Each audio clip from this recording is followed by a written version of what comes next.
Ekua wɔfrɛ no practical educational network a wotwa ne ti aka no pen no enei wɔne ɔdɛfoɔ ɔten kranche educational fund aka bom ama wayɛ ntete adwumadie kɛseɛ ɛde ama akyerɛkyerɛfoɔ a ɔwɔ Akuapem South mansin mu ne nyinaa ne sɛ ɔyɛ saa ntete de ama wɔn sɛ de bɛyɛ a mmɔfra a ɔtwea adeɛ fa maths ne science ho no ɔmo nimdeɛ atumi apagya ɛnam so ɛma mpanimfoɔ dodoɔ no ade ɔmo nimonyam hyɛ ɛbɛtɛ akyire hwɛ sɛ dwumadie no bɛkɔ so ama atumi aboa yie papaapa dwumadie nimu no ɛna wontumi TV kasebɔ ɛne maame Rebecca ewu a oyɛ titirani ɛda ɔdɛfoɔ ɔten educational fund ano ɛtwetwe nkɔmɔ ɛma wɔkyerɛ botae nti a enei wodi saa adwuma no ɛde aboa akyerɛkyerɛfoɔ a ɛwɔ mansin ni mu. This training allows teachers to use locally available, low-cost, free materials for students to do hands-on projects to help them really understand and put meaning behind the science curriculum. This is in alignment with the new basic school curriculum.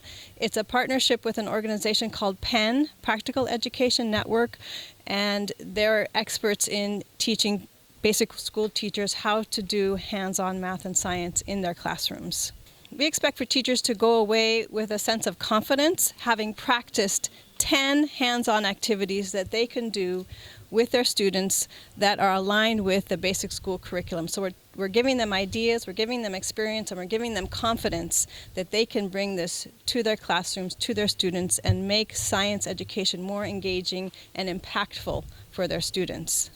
Eno akiri no na wontumi TV kasebɔ ene ɔdɛfoɔ ɔten kranche a ɔtɔso mienu ɔyɛ Berekuso hene na ɔno akoro yɛ asa yɛ twafo hene ɛma Akuapem traditional area ɛtwetwe nkɔmɔ ɛma ɔno nso de nsɛm sei ɛtu dwa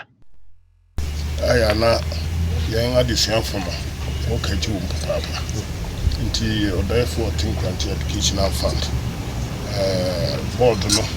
and the penful ahyia na